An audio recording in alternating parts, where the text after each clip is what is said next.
right, welcome to Primos for Life, the wrestling podcast made for the fans, by the fans. Como siempre, yo soy Eddie, el niño vaque. We got Ariel, the Ecuadorian dream bisueta, and we are your self-proclaimed, undisputed co-host tag team champions of the world. And in tonight's episode, we break down the current state of wrestling. We take a look at the latest from Monday Night Raw and Friday Night SmackDown. We discuss Saturday night's main event, AEW Double or Nothing, Triple A, and Clash in Italy. Plus, we give our Bueno and No Bueno from across the wrestling world. So, como siempre, sit back, grab a snack, and let's get it on! Hola, primo. What is... I see, like you were adjusting the camera. I like that. That was just like... Yeah, gotta make moves, kind of waving. Yeah, man. What's up, bro? How you been? Shit, man. I'm all right, man. You know, I'm here. I'm living the dream, man. Wearing my new Primos merch.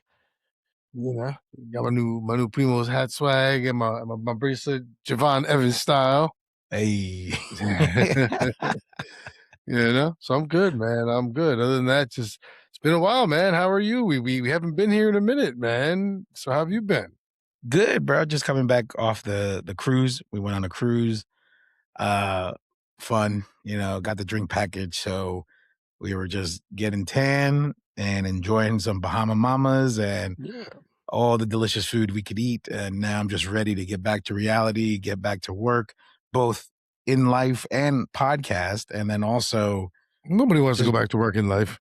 Yeah, but I mean... Stop lying. I don't know why, but I feel like I'm the type of person that if I like let's say I was on the verge of retirement, right?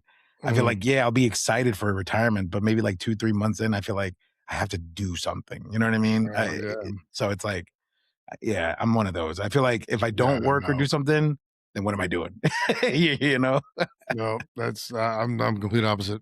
I'm like, all right, nothing? Fucking great. I'll be over here if you need me, eating, chilling, relaxing. Facts. Just being. So, no, I hear you, bro. But speaking of work, we got a lot on our plate, Primo, because so much has happened in the last, let's just call it 2 weeks in the world of wrestling, man. Like 2 weeks. Dios mío.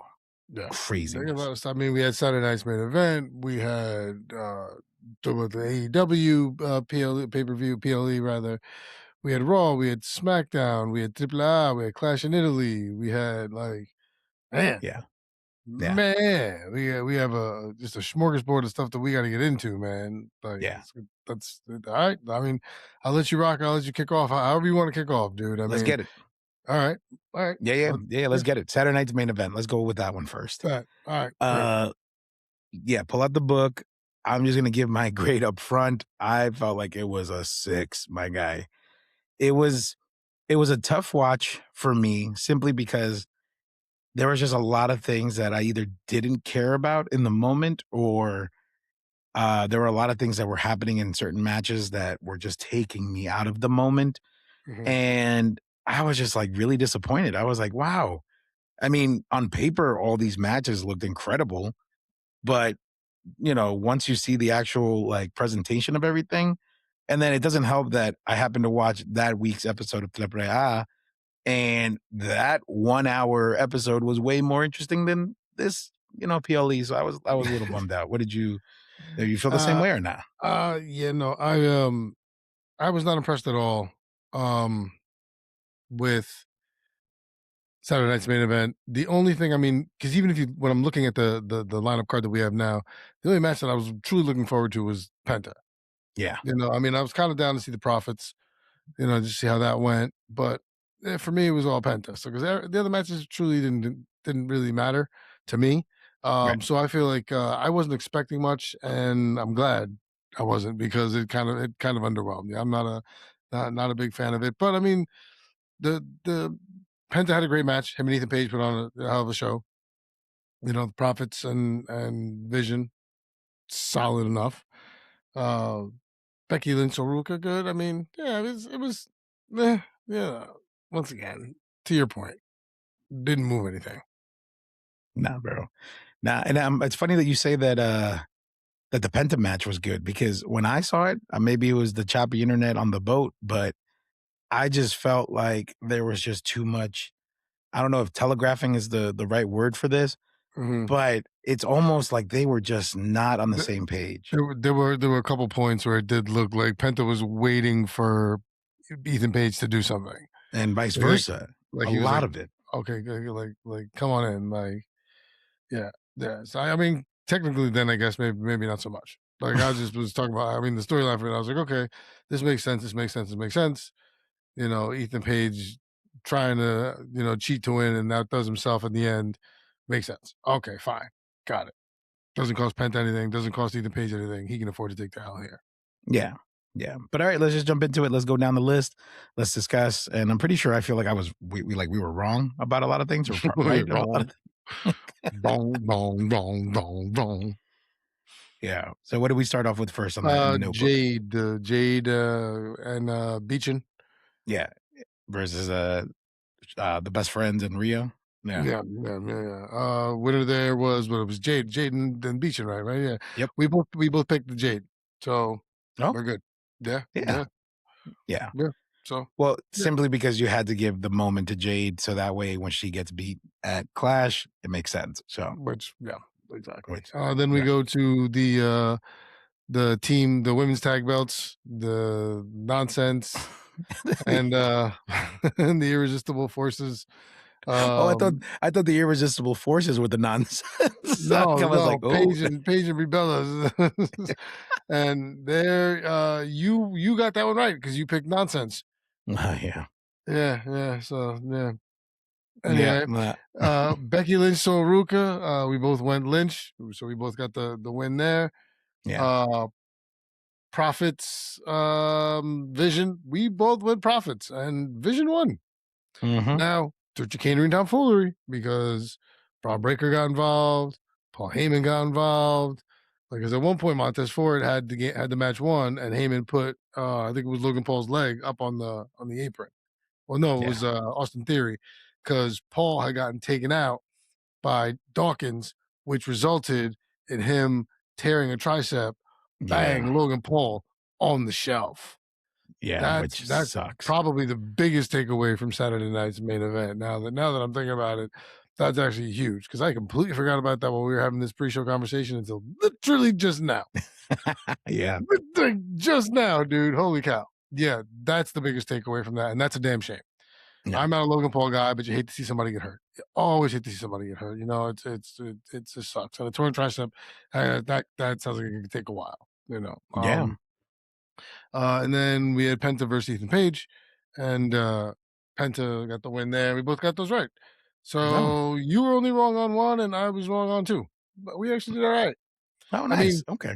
this was you didn't expect really anything, just because it was Saturday's main event, and you're walking into a couple of big things here, especially with Italy coming up. So yeah, so yeah, Yeah, overall, yeah. I mean, D, you yeah, know, yeah, yeah. Like yeah, a 5, 6. Yeah, 6. I was What did I actually, say? I said a 5 or I think I gave it a 6. It was just yeah, bleh. about a 6.5. Hey man, whatever. Yeah. Didn't move it. Right, right. But then we get Double or Nothing, just quick mentions on that. Incredible matches that Sunday. First of all, uh, to have Edge and Christian open up the show with FTR in an I Quit match with flaming tables and like spiked bats. Flaming tables. Like, what a way. Oh, Yeah. Bro, it Thunderdome. was so good. It was Yeah. so good, man. These guys, because like they still got it. FTR is truly one of the best tag teams in the world right now. And it's just really what's really sad is that no, it's not sad. It's a great thing actually for the world of wrestling. But Okay. I'm just saying it's sad for fans like us to finally give AEW the attention that they deserved Mhm. because usually the PLEs or the pay-per-views rather are always like home runs, usually. The only one caveat is that they're just too long. Right. But the last couple of pay-per-views, even if they are long, the flow of every match, the flow of the way everything goes throughout the card, throughout the evening. Mhm. They figured it out. And now a 3-4 hour pay-per-view doesn't feel like 3 or 4 hours anymore. Right. You know what I mean? And they did such a tremendous job with that. I mean, Swerve versus Bandito, Love incredible Swerve. match. Love Like, Swerve. yeah, like incredible. MJF and Darby Allin, the main event for MJF to get the championship again for the third time, being a 3-time AEW World Heavyweight Champion. Right. I mean, the whole thing was such a great watch. Anybody listening, please, if you haven't already, please just go back. If you just enjoy, you know, pure wrestling and just fun, they figured it out finally. So shout outs But to them. where can you watch that now without having to, like, pay down on HBO Max? Yeah, DM us and we'll send you some links. DM us. I'll send you some links. Why don't you send them to me? I'm over here dying, man. I do, bro. I've said it to you plenty of times. You just gotta save them, bro. Oh, there's a save feature on phones? Oh, gosh. Es un viejo. That's what you are, God viejo. damn it, man. Screw you, man. But I ain't gonna Whippersnapper. lie though, in that video that Arielita put out, shout outs to Arielita, Mhm. you look mad young, bro. I was like, look at this guy. He's like he just turned 30, this guy. Look at him. Sitting in the sun in my Randy Orton hat, you know. Hey, man, you know, good skin, good skin. Lot of moisturizer, you know, just kind of, Yeah, you it know, works. cake it on there. But thank you, man. Thank you. I appreciate Yeah. that. Yeah, Thanks. yeah, yeah. And then we go back to WWE. We go to Monday Night Raw. I mean, this was okay. I liked Raw. Yeah. I liked Raw. I liked what they did. They had a couple good storyline setups. See. I like the Montez Ford Seth Rollins beef that comes to the match. The guy gets Dawkins hurt, and now Tez is like, all right, maybe we do kind of need to work together. You know, I thought that was cool. I'm like, great, we're building a storyline. We're using Rollins and we're using the younger guys. We're using the Prophets. Good, Yeah. let's do this. That was I well done. like this.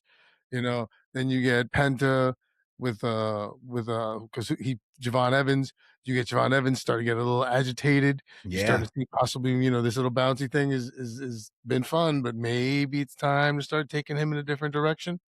You Yeah. know, I thought that was well done. I was like, okay, all right, I'm mad at this. Then, you know, then Penta has to, you know, he challenges Mysterio. Here comes Ethan Page. You know, I want a rematch. He deserved one. Then Rusev comes in. Bang, we got a match later. Well Ray done. versus Yep. Rusev. Like, I'm like, all right, okay. I am not mad at Raw. Like I said, I watched it. I was like, yeah, okay, cool. Like I'm not annoyed with anything that happened here. I mean, except for I think the end, the Vision, right? Because I think the Vision was they took over at the end. I for something, but Yeah. Austin yeah, Theory yeah. was doing a lot of attacks and stuff, and then we got clarification that the Vision is gonna do the Freebird rule, and they're gonna be able to interchange, tag partners. Well, Since because yeah, that was the contract that or the clause that Heyman put in the contract that the yeah, Vision will defend. So it could be any two members of the Vision. So it looks like it's Braun Breaker and Austin Theory. yeah, yeah. To your point, I agree. It was a solid episode. I gave it a 7. Everything felt organic as far as like story buildup and just kind of leaving you curious to see what's going to happen next. Mm. I did see something online though that, you know how wrestling fans are. They just, put up hysterical things, and this kept resurfacing on my feed of like, oh, Triple H is about to lock in when AEW just had a home run of a pay-per-view. Right. And I could see that because if that event was sold out and was all like talked about since the moment it happened all the way through the rest of the week, Triple H had to have heard that, and he's like, you know Right. what, we Of need to course. we need to we need to clean up, because if not, we can't sit here and say we're the best and not deliver the best. You know what I'm saying? So to that Yeah. point, at that point in time, I thought that yes, Monday Night Raw was solid. What did you give it? I'm gonna give it an 8. Like Mhm, because I think the writing on this episode is better than the writing has been in quite some time. mhm. In quite some time. And we were on the road to WrestleMania not too long ago. And I think this episode, like I said, I was not mad at it. When's the last time you remember me being like, I like the episode? Like, Never. usually I'm like, eh, never. You're like, Never. meh. It's always like meh. Never. Like, I was like, no, okay, well done. Like, no, this is solid. This is solid 8. Like I said, maybe A5, but like it was good. Yeah. Like I said, the way they used the storylines, they started doing new things. I dug it. I thought it was well done. You know, especially coming off of a very underwhelming Saturday Night's main event. So Yeah. they needed it, and I think they got it with this one. Yeah. Now, following SmackDown, Yeah.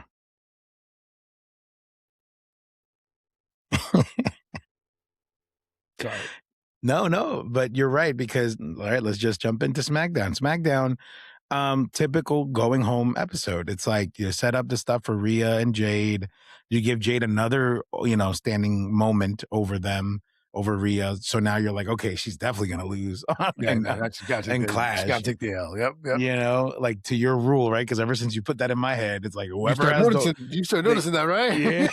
yeah, whoever has the standing tall moment the night before, they usually end up losing. It's almost like the same rule of like whoever sets up the table usually ends up going through the table, Going right? through said table, yeah, of course. Yeah, same concept. I'm over like Sami Zayn getting in Cody's face, like shut up. Like, oh, you know what? He was like tripping up. He was just like, yeah, you know what? You should be worried about me. And da da da da. It's like, shut up, bro. Nobody cares. Go do something else. Man. But I mean, in such major confusion with like, Damian Priest and Royce Keys, and then like this whole tag thing. It's like everything's just such a mess that it's just not even entertaining to watch. I miss Drew McIntyre. You know what I mean? Like I miss like some heavy hitters on that group. I miss the rest of the MFTs. Like bro, I even miss the Wyatts at this point, bro, because at least on SmackDown, it gave that ability of like anything could happen. But now it's just like we have a stacked roster of superstars for SmackDown. And I just feel like we're just not using them correctly at all. What did you think? I was not a fan of SmackDown at all, and I think I agree with you. It was just it's the going home episode, so you understand that nothing major is going to happen. That you're just kind of pushing along everything until we get to the following night, so we can get or day or whatever, because it was day here, whatever. So you're also not looking to risk injury on anybody. You have the show coming up. Like you can't do that. You can't afford to do that. So yeah, it was formulaic and kind of just whatever. I think SmackDown, especially in these episodes, needs to do a better job of utilizing their talent more. Maybe we should have gotten more Trick Williams. Some Carmelo Hayes, loving like some, I don't know. It was whatever. Sami Zayn is definitely getting annoying. And it was kind of a bummer that he keeps inserting himself and talking about this, because then when you sit there and you think about it, you're like, well, is Cody really going to lose to Gunther? And, or is this Sami Zayn thing like, okay, now it's going to be for the belt. So now we're going to see what happens to Sami Zayn. It sounds like, are we looking through Gunther now for the guy who we've had retire? Right. 3 people? Yeah. All right. Goldberg, AJ, and Cena. Right. And he made a point to say that in their promo. And then that's the other thing too, like the whole Cody, I'm easy to find, hard to beat. Like I hate that new catchphrase. Get out of my face with that, bro. Like, lose the belt already, dude. Oh man, no man. I can't wait to just keep saying that every episode. I'm gonna work it in. No, please don't. Please don't. But you did mention Trick Williams really quickly. Just to circle back, Trick Williams and LA Knight have both declared themselves for the King of the Ring tournament, which it was funny because when LA Knight did it, I was like, who cares? But when Trick Williams did it, I was like, ooh, this might be fun, but I don't think he's gonna win it. But no. Well, have you seen the brackets?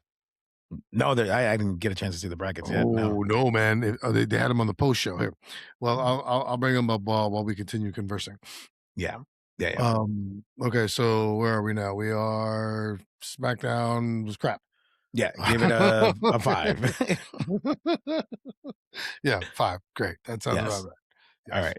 And then let's blow through Clash in Italy and then talk about the amazing. No, let me tell you why. Because the amazing Triple A Noches de los Grandes. It wasn't even a pay-per-view or a PLE. It was a free watch on YouTube.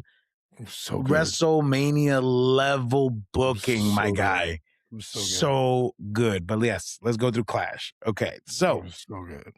we have the first match of the evening, which big surprise, Cody versus Gunther. I guess since they're still doing this first hour free, freebie ESPN, that was the Yes. way to hook people. But what a snooze, bro. It was such a boring match.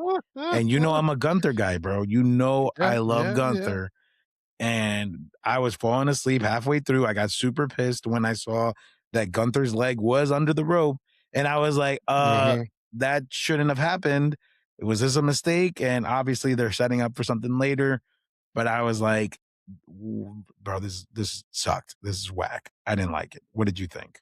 Eh, I mean, it was yeah, it was very underwhelming, and it stinks because I like to hate on Gunther, but to your point, Cody, like, all right, man, like, come on, I need you to switch it up. I need some fire. I need something, and that the catchphrase is very annoying. I'm glad you said it because I'm like, oh God, all Yeah, right, dude. fine. Like, so And the worst part is like they've had bangers before. You know what I yeah, mean? Like they've mhm, had like the King of the Ring tournament when they fought each other. It was right, that was a clinic. That was a classic. Their extended times both times at the Rumble when they were the right, last two competitors. Like that alone was a match and was incredible. But this was just like, ugh, bro. I yeah. was not happy. No, And for the free hour to try and hook everybody not the using way the to do it. champion and using a great Gunther's a fantastic wrestler. He's a great technical wrestler. I don't know, man. I don't know. It was yeah, I mean, I don't know. So far I mean, it was probably a low match of the night overall, Yeah. you know? Well, Yeah. let's keep going through it, and then we'll see if we can find one worse. Yeah. Next we get Rhea versus Jade. Surprised Uh, that this was second. Did enjoy it. I did read a lot of the comments online saying that, oh, Jade has finally proven herself to be like not as green or whatever, and like that she looked really good in the match. I mean, maybe for the 2/3, like, later in the match, but in the mhm, beginning, there were definitely hiccups. I mean, if you watch in the beginning when they were mhm, outside of the ring and she's, like, trying to grab Rhea's arm and she's like, "Wait, am I gonna turn you? Am I gonna do this? No, no, I'm gonna pick you up," and it was, like, awkward, but then mhm, she finally did find her groove. I mhm, wouldn't go as far as saying, like, "Oh, yeah, she's improved, like, superstar of the year."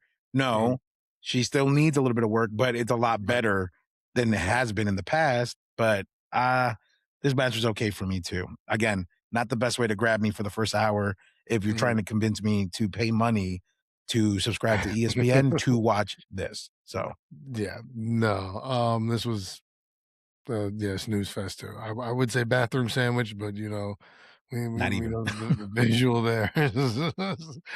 More No, so I like was a food run. Like you would yeah, actually leave to go yeah, get like, food and come back just so you could miss it. just like it was no, it was fine. They're solid performers. To the whatever person's credit that you saw about that.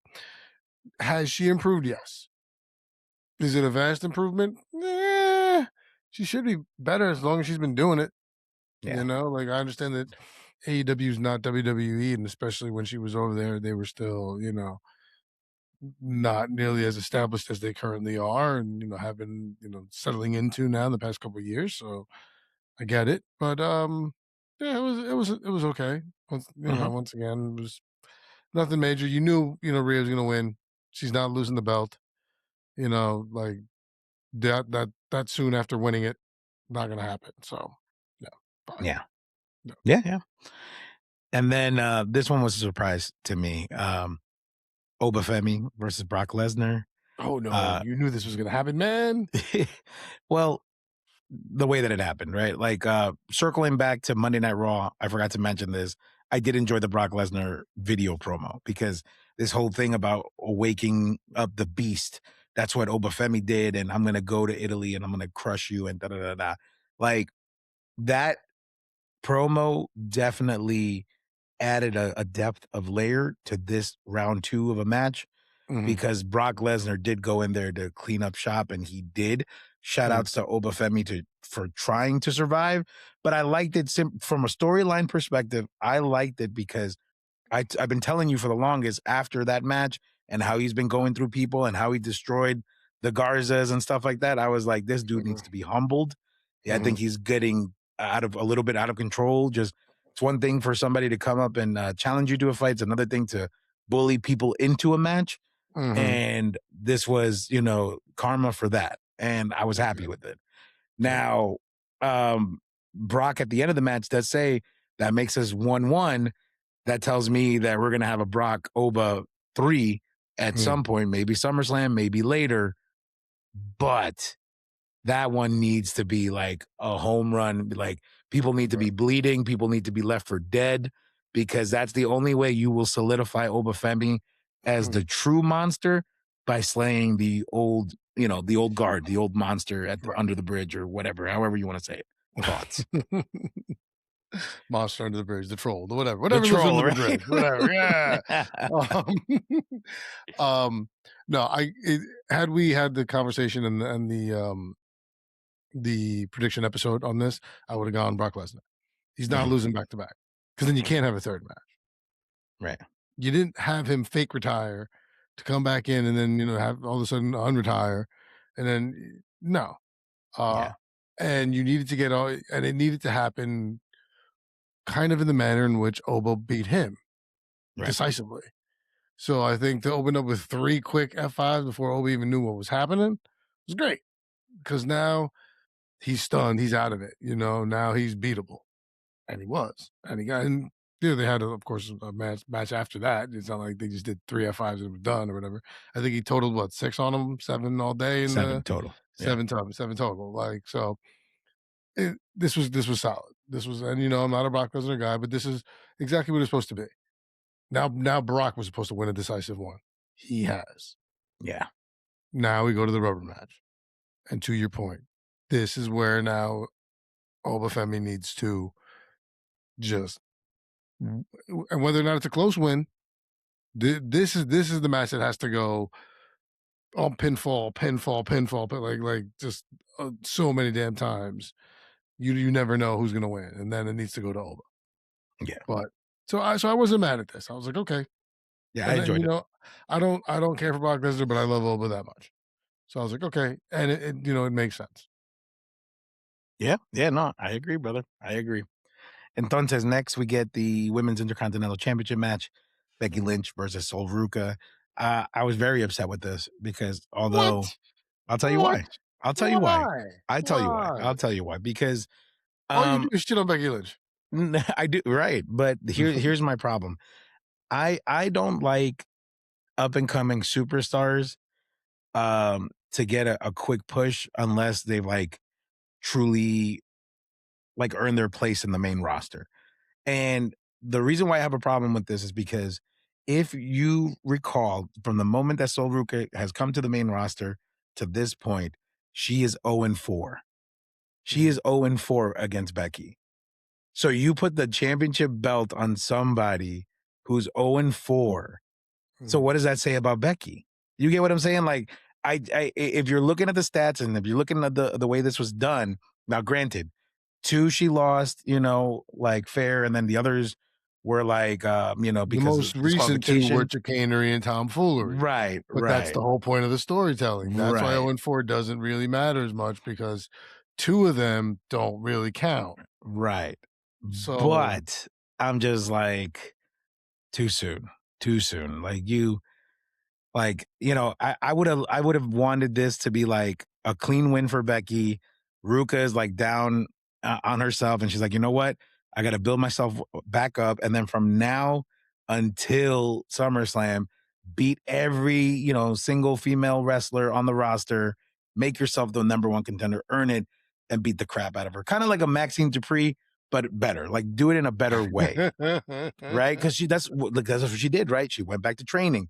She beat the crap out of everybody. She was a beast, and it was believable when she took it off Becky the first time. You know what I mean? So it was so that was my issue. What'd you think? I mean, I thought it was fine. I was like, okay, great, because you strapped it on Braun Breaker like a week after he was in. Like you do this all the time with guys. You put it on Trick Williams. Well, Trick Williams was TNA champion, NXT champion, like You that. still as soon as he got there, you said per your words, you haven't established yourself on the roster for a long time. So this is But he came in established. That's different. So Ruka, listen, they've been using her for a while. When they made all these clubs, it was Javon Evans, it was Obafemi, it was Trick, and it was and her. And two of the guys already. I mean, Oba's headlining with Brock Lesnar. Trick's got a belt. Javon Evans is in the works, but he always gets a pop where he goes. So you have to spread the love. This is I don't mind this at all. And I think good on Becky for doing it, trying to further it along. Now you definitely get another match going, and then you see where you go from there. But so Ruka gets to get a little work in with Becky, see how she is as a top tier star. Can she carry this? Can she do the promo work? Can she do these things that she needs to do that Maxine Dupree didn't do or didn't come across doing as well? Fair. You're giving them a chance. It's easier with the women because they don't get as much time and there's less of them. So it's easier to give the new face the chance because they're not buried under 65 other people where, you have to get through Sami Zayn and Kevin Owens and this and that, all these names. So I'm not mad at it at all. And I think I'm glad that Becky did it. I'm like, cool, you know what? Fine. Like you got to move the belt somewhere, not necessarily hot potato, but you got to move the belt somewhere along here and there. So I'm not mad with this at all because it gives Becky a chance to do something else. You can continue the storyline, and Becky's a great heel. So let's do it. Okay, fair enough. I like it. Then we get the main event, WWE World Heavyweight Championship, Roman Reigns versus Jacob Fatu, Tribal Combat. Here's what I got to say about this. And I told my buddy Evan this. I told everybody that's watched both these matches, this one and the Mascara versus Mascara match. I will say this. The Roman Reigns Jacob Fatu match was 25 minutes long after the intros, and it felt like 45 minutes or an hour. It felt really long. Right. Mascara versus Mascara was a 45-minute legitimate match, and it felt like 20 minutes because it was so action-packed, but we'll get into that later. Mm-hmm. So my only issue with this was like for a lengthy match like this and for Jacob at the end to sell that, any hits that you throw at him, he's just going to shake it off for him to lose like that. I wasn't a big fan. I wanted Jacob to take the win. I wanted it because how do you set up the promo on Monday about like, well, if I win and everything's going to be all good, but if Jacob wins, you're going to need all the help that you could get. So it's like, how do you set that up of like, oh, so if he wins, the kingdom will be on fire. You get what I'm saying? Like, what's going to happen when that happens? Let's find out. Let Jacob win so we could find out as fans if the world will explode or not. But you took that away from the fans by giving it back to Roman. So I didn't like that piece. If that wasn't said on Monday, then I would have been fine with Roman winning. But that was my issue. But what did you think? I mean, Roman had to win. You can't take the belt off it too soon. But hot potato, baby. No, they don't hot potato it. I know you like hot potato, but no. When it comes to that belt, you're not going to play hot potato, especially with Roman Reigns holding it. Anybody else in the world, literally anybody else in the world, would lose that belt before Roman Reigns does. So this is not going to happen. Jacob Fatu is not ready to be the champion. It's not. They have to groom him. There's a lot of stuff they need to do. They're putting in the time and the work now to get to that, to see if they get to that level. He's not ready to be the guy yet. So I get why they did it. It did feel like it was a long match, but I think the Fatu adrenaline rush, it's like when Hogan would, Hulk out, and then Hogan would lose occasionally, and you're like, yeah, whatever, Hulk out my ass. It's kind of same thing with Fatu, like the adrenaline hits you, and then you hit in the face, and you're like, oh, adrenaline. That means nothing. And he ate that table, bro. You saw how he fell over the table. Like folded. It was good.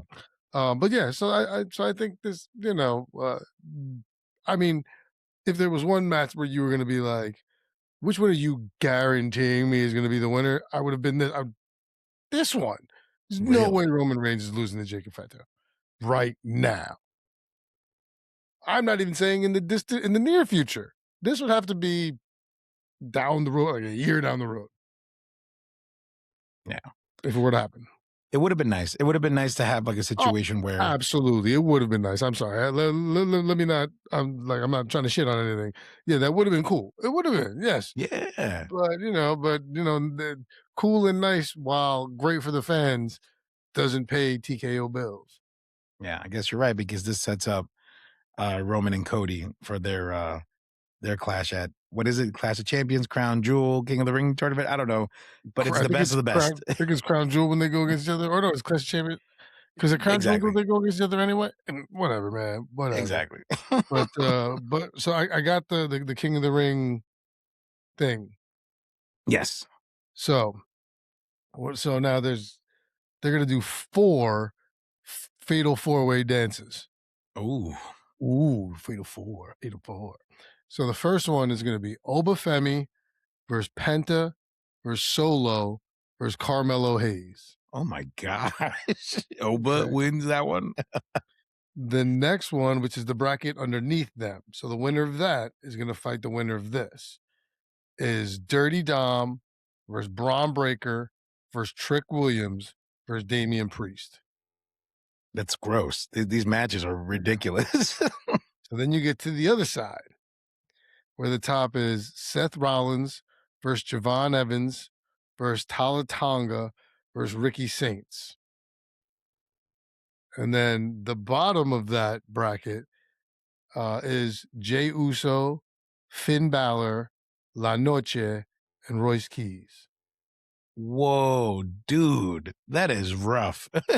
That is rough, man. Yeah, man, it's pretty crazy. And then now let me see if I can find the women's one, because here's the women's one. The women's one is, all right, so first round, Liv Morgan versus Becky Lynch versus Alexa Bliss versus Chelsea Green.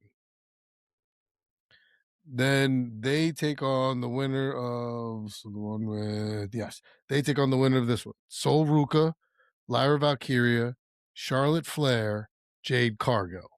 The other side, you get Roxanne Perez versus Io Sky versus Julia versus Lash Legend. And the bottom of that bracket is Bailey versus Raquel Rodriguez versus JC Jane versus Kiana James. Yeah, they all sound amazing. But why is Liv in the mix? She's champion. For Queen of the Ring? I don't know. Right, but isn't the point gets you a title shot for, you know what I mean? So it's like, why would she? Maybe she's going to get both belts.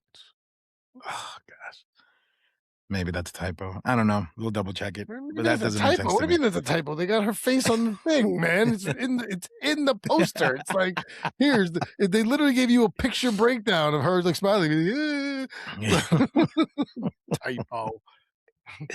It's AI, bro. It's AI. That's what that is. But it was funny because I was looking around on YouTube, and they were like post show for Clash, and I was like, let me see what's going on. And then I saw that they had. I was like, oh, let me see this. So I didn't know if you'd seen it already, so I'm glad I brought it up. I was pissed because as soon as I saw it, I was like, I'm done. Click. Got other stuff to do. You know, packages to set up for our Primo hats that have been ordered. Thank you everybody for ordering. They will be sending. I'll be sending them out tomorrow, so you should be getting them by the end of the week. So muchas gracias, Primos. But the thing that I really been wanting to talk about, because everything else was blah, is Noche de los Grandes. I give it a straight up 9 because everything that happened on that show was incredible. The one thing that I had like a problem with, but they saved it with like tremendous storytelling, because I think that's what Undertaker gets. Undertaker understands that simplicity is everything. And you don't need a montage or this or that or anything to like get a point across. But what they did here with between the War Raiders and Psycho Clown and Pagano, obviously War Raiders are the new AAA tag champions. Yep. The reason why I have a problem with this is because I don't like it when outsiders, meaning people that are not of the AAA brand, are champions. I don't like that because it's like, bro, they're not AAA, they're WWE, so why are they champions? But okay, whatever. But once the match is over, you understand it's because Pagano and Psycho Clown have been fighting, so they break up at the end of that, and then when the War Raiders come back to beat the crap out of Psycho Clown, Pagano turns around, looks, and turns back around and walk away. And the most simplistic of storytelling ever, and it was perfect. It was perfect. So it was still salvageable, still an incredible match. We opened up the night with Rey Fenix and Laredo Kid. As the previous weekend, Laredo Kid turns heel by cheating in that match to retain the championship. But in this case, Rey Fenix was ready for him, blocked the low blow, and ultimately getting the win, getting the championship back that he never lost. But what a clinic. I am such a fan of the DDT Destroyer, the Mexican DDT Destroyer. Have you seen that thing? Incredible. So good. Loved it. Loved every bit of that. Before I move on, those two matches and comments before we move on to the next one. Okay. The first one, the tag match. This was probably my least favorite of the night, but it was still good. Like, so good. To your point. Like, and I was like, really, the War Raiders? And then when he turned on him, and I said, okay, you got to put on someone. And I guess for the War Raiders, and I feel bad saying this, especially because it is the Hispanic brand, but kind of like NXT, I figure they're sending them down. It's the minor leagues. Polish your stuff up, get where you need to get. We'll call you back up. We'll see how you do. So you move them down there, you put the belt on them. Give them a chance to shine there a little bit, see how they take, see how they work with other guys.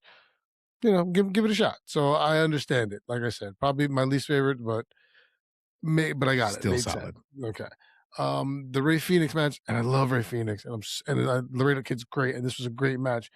I was annoyed, and this is when you say that storytelling is great. I was annoyed with two matches here, and this was one of them, because a week ago you ran the same racket with Ethan Page taking the turnbuckle off and it costing him, and now when he's facing his brother, his fucking brother, you're running that same nonsense with Laredo Kid where he takes the turnbuckle off and then he ends up having to eat it. Like, come on. This was a great match. I need two stud superstars here that you could use, and you gave me the same ending you gave me a week ago. Come on. That's what bothered me there. And this is why it was a great show, but I'm not over the moon with it, because it was a great show, but I'm like, I didn't like that. You gave it to me last week. Yeah, I mean, you gave the match last week too. I mean, but it was still good. I mean, that's why I was just like, Ray had to get his moment, No, I understand that, and you had the match last week. But this was going to be the clean win. Great, cool, clean win. But or even if he had to technically cheat to win, because he did throw him into the turnbuckle that was exposed, so technically he did, but he didn't know he was doing whatever. Then do it in a different way. You just did it last week. You ran the gag last week. You don't run the same gag. You run a new gag. That's how this works. Fair assessment. I like that. This is what got me, and I said it was a great show. But the reason I'm not like, yo, man, this was absolutely fantastic, because I was like, man, you could have finished that better. Could have. Yeah. Okay, I see it. I'm replaying it. I was like, you're right. Yeah, it's like, if you're gonna try something different, well, I mean, if that's your argument, right?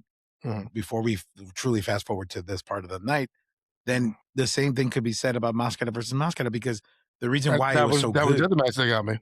Yeah, because that's literally Cody Roman WrestleMania. That was literally the same thing, but it was amazing. I didn't say it wasn't. Once again, I loved this PLE.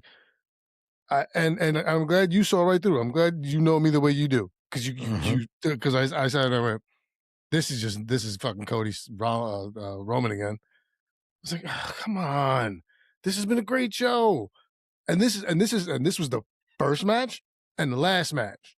Yeah. So you gave me a replay sandwich. That's what you gave me. You know, or you gave me a hit of happy dopamine, of like nostalgia and happiness, because that's what I bro, I saw that match 5 times today, bro. Like, it was so good. Listen, it was a very good match, and I'm not taking anything away. Both great athletes. They're both fantastic. But once again, annoyed because it felt lazy. Okay. We've All right. done it. You've done it. And don't make it so blatant. Like blatant. Like try to switch something up. Switch up the order in which you have the Usos /the whatever, the douche Americanos. brothers that are the Spanish guys, you know, whatever. Like I was like, "Ah, come on, like once again, run a different gag. Or if you're trying to run the same gag because it's been a while, then you got to switch something up. And I get it. It's tough because you can only do but so many things. There's only so many options in the world that you can run with. I get it. I get I'm nitpicking. But I just feel like these great matches, had they just had a little bit of a difference, we're talking completely different. Yeah. Yeah. Because this was a great show, and these athletes are amazing. Yeah, we'll circle back to that match. But then we get El Hijo de Wagner, Dr. Wagner Jr. versus El Hijo de Vikingo. A lot of hijos in this match. Hijo tu madre. But solid match. They had to give Vikingo something because obviously he's been taking L's like, woo, man. Damn, poor Vikingo. But it was well done because with Mini Vikingo coming out, and then his crew, Omas coming and everything else, it was a nicely done match. So no problems there. But let's go back to Mascara versus Mascara, the main event, right? Because although you're right, we did see right through it. It was Roman Cody all over again. That same vibe, that same energy. What this did for Gable though, and for Kaiser, I mean, if WWE doesn't do anything more with these guys beyond this point, I feel like we wasted them. Because think about it, right? Chad Gable came in that arena and was booed out. Like it was so loud. If he would have won, he wouldn't have gotten out of there alive, because that's how much the Mexican people hated him. La gente hated him. But then to put on the performance that he did, and then take off the mask at the end, and everybody chanting, "Thank you, Gable," to have that power to switch from one side to the other and within 45 minutes, that is an incredible feat. And if they don't launch Chad Gable to the IC belt by SummerSlam, because remember, this whole journey was for him to beat up luchadors, and who's the luchador that has the IC title? Penta. You gotta go, that's the logical route there. Right. You know, shout outs to Vigilante for putting that out there on social media, because he's absolutely right. That is the route to go. Yeah. And then with Kaiser now staying as El Grande Americano, like, I don't know what they're gonna do there, because do they leave him in Mexico? Does he still come back to Monday Night Raw? Like, what happens there? So it's just, that's what I can't wait to see. What do you think? All right. Yeah, I mean, it sucks because you don't want to have to deal with real life politics and shit like this. But when Kaiser got arrested and then you read for what, it was almost kind of like he was defending his Hispanic girlfriend. Like, the Latinos are going to love this dude, so he has to win this match. He has to win this match. Like, in front of todo gente, in front of everyone, bro, he had to win this match.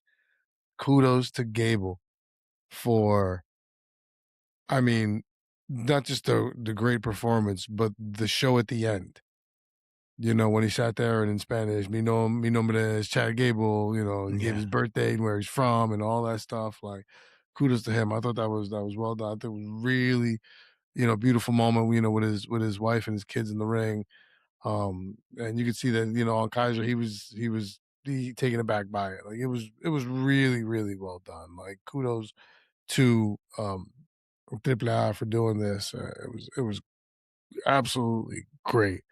Once again, which is why I'm bothered that this is the Cody thing again. Like, but to your point, now you have to do something with it. I think for now you leave Kaiser down for a little bit to cool off. Let him run down there for a little bit. Let him, get some tick down there, get a run, get another feud or two.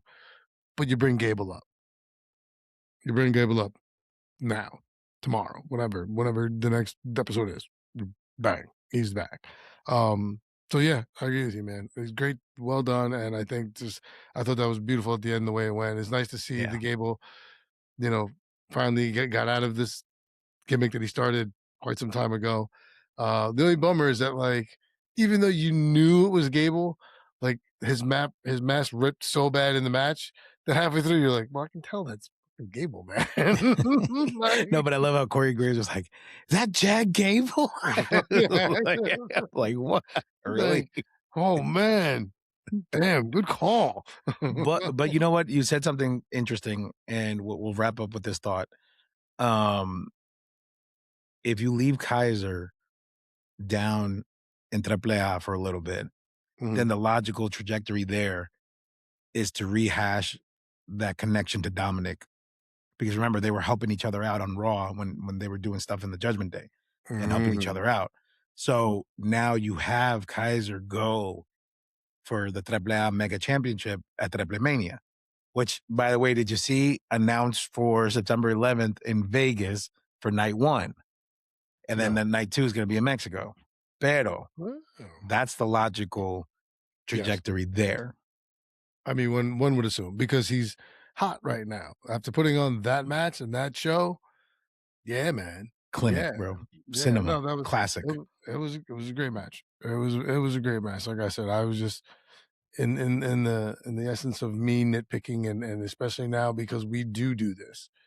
So, and because I have been watching since I was 4 and I'm 46. So 42 years of watching wrestling, I pick things apart now because I feel like I have seen a lot of it. And I'm not trying to be an ass. It's just like, once again, for me, and this is just, I'm only speaking for me. If 2 things were different in those matches, man, I'm giving this a 10. Yeah. Because I'm giving it a 9. I'm giving it because it was great. I was just annoyed at those storytelling aspects. Yeah. Yeah, but that, like you said, that was just the nitpicking part of our brain. But you're right. I mean, still a solid watch, and I still can't wait to see the tag match for next week, which is Las Tóxicas and Bailey, Lola, and La Catalina. So that's going to be good too. Be great. Be great. Next Saturday, YouTube, WWE YouTube channel. Yeah, brother. Bueno, primo, let's go ahead and take this opportunity to thank all of our primos and primas, our listeners, for rolling with us, for hanging with us, for listening to us, for watching us, for liking and subscribing, everything that we've been putting on, all social media platforms. Thank you to our man on the street, Javi. He's been getting rave reviews for his mini interviews that he's been pulling on with wrestlers and fans alike, and basically the team that we have built behind the scenes that sooner or later we will reveal later on once we establish everything. But absolutely, we're making moves. Things are moving forward. Last time I checked on IG, we are at 1,600 followers, which is a huge accomplishment for us because we are excited to just have you guys watch and listen and like, and just hit us up. Hit us up for if you guys want to talk to us, you guys want to bring up a topic, whatever it is, you could do all this and find us where, Primo? Where? I know it was long. Where can they find us? Primosforlife.com. When you get there, take a look. It's got episodes. It tells you all the platforms that we're on. When you get to the platform, smash the follow, the like, the notifications, all of it. Tell a friend to tell a friend to tell a friend.